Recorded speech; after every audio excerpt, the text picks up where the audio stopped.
Hi, Dr. J here, and I would like for us to continue our conversation about optimal health or optimal functioning of your health. Several videos ago, I discussed the role of the nervous system in your overall health. Remember, health is about optimal functioning of your body, not just symptoms. So if we're looking at optimal function of our body, it begs to ask the question of what part of the body controls all function. And we already established that that's your brain and spinal cord. And you have to start being mindful of things you can do to improve nervous system function. The last video I discussed my use of magnesium glycinate, as well as a morning routine of easing in and easing out of the day to decrease emotional stress, again, allowing my brain and nervous system to work much better. What I'd like to do today is give you another tip, something I've done for well over a decade that's helped me through a lot of challenging times, a lot of great times as well. It allows me to really create space mentally so I can create solutions to the problems I'm facing, but also allows me to document things that are really going well in life so I can use it as a reference point. And that one technique, that one tip that will literally help, again, decrease emotional stress, but also increase good hormone production in your brain and your spinal cord is actually something called journaling. Right? Many of you out there may have maybe using this or may have heard of this. I can honestly attest that if you journal on a regular basis, it makes a tremendous impact on the way your brain and your body can work. And here's how. There's two ways that the journaling really can provide you benefit. And they both affect an emotional stress standpoint. Remember, when we're emotionally stressed, it does drive stress hormones up in our body, which leads to all sorts of disease processes.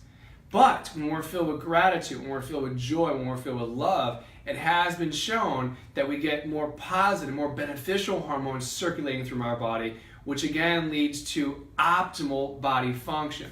So how I use my journal is, first talk about one of the challenging times. Whenever I'm having a challenging time in life where I feel like I'm hitting a little bit of a rut, I use my journal and I just open up a page and I put the date on there and I just simply puke out my thoughts and the things I'm having anxiety about onto the journal. No judgment, no thought, no censor. I just write as fast as I can the things that are bothering me.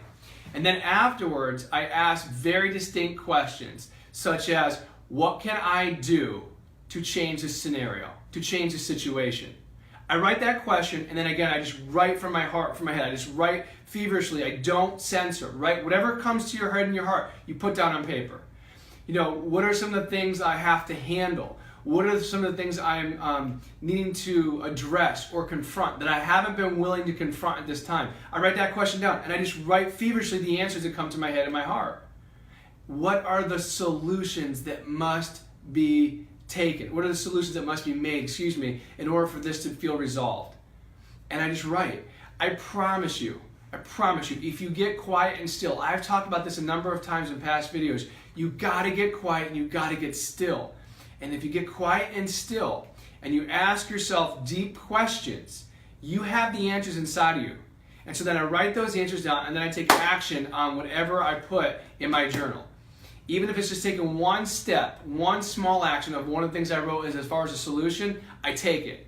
Or I organize people around me, whether it be friends or family or coworkers or my staff or my team at the office. I take them and I enroll them into what I had created as far as a solution to help me emotionally decrease my stress levels. Now, the other way I use my journal is that I also document when things are going right. When there's those weeks that it seems like everything's falling in place. And I'm sure you all out there have had those weeks, right? Where everything is rolling. You know, you're feeling great, you're getting your exercise in, or your relationships are really awesome, work is doing great. There are certain things that are happening. There's a certain rhythm that's occurring in your life during that week.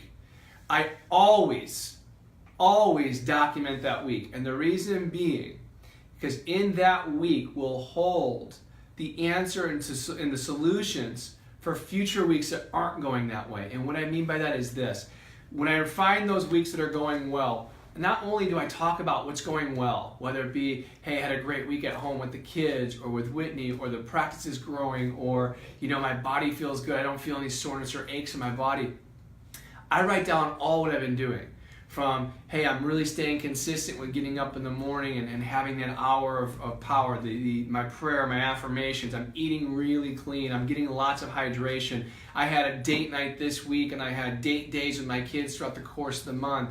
I'm sticking to different types of exercises that aren't hurting my body. I'm very cautious with my patients when I'm adjusting and not hurting myself by adjusting my patients. Whatever the case may be, I document all that is right. All the things that I'm doing to make that week feel that great. The reason being, and I star in the corner of the page.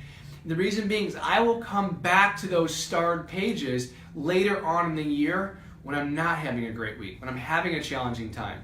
This helps to anchor me and remind me of the things I was doing that were working. And therefore, I now go back and I ask those questions of what do I need to change? What are the solutions for this problem? And it's amazing, I already lived it. But if I didn't document it, I would have forgotten it. And the reason this all works again is that when you can take that emotional stress and get it out of you, and literally by writing, it's something very cathartic, it's something very therapeutic that really just gets that stress out of you. I can't explain it, trust me and try it. And when you write it, it's amazing how it's therapeutic in that you'll also create solutions along the way. So it'll decrease your stress hormones. And then when I document what's good, where I'm being blessed in my life, where I'm grateful for, if I list 100 things I'm grateful for, that also creates a wonderful emotion in my body that improves positive hormones in my body that again allows my body to function at the highest level. So my tip for all of you today is this: go get a journal. They sell them at all the major chain stores or the shopping centers or whatnot for very inexpensive. If you don't have a journal, then just get a piece of paper and start writing every day. But start documenting your life.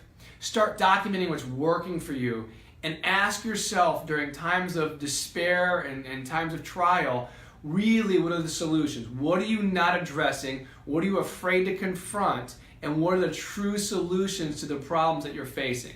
You do these things, and I contend that not only will you feel better, but you will allow your nervous system and your body to work at a whole different level. So I hope this helps some of you, and as always, thank you for watching. God bless all of you, and I'll talk to you next week.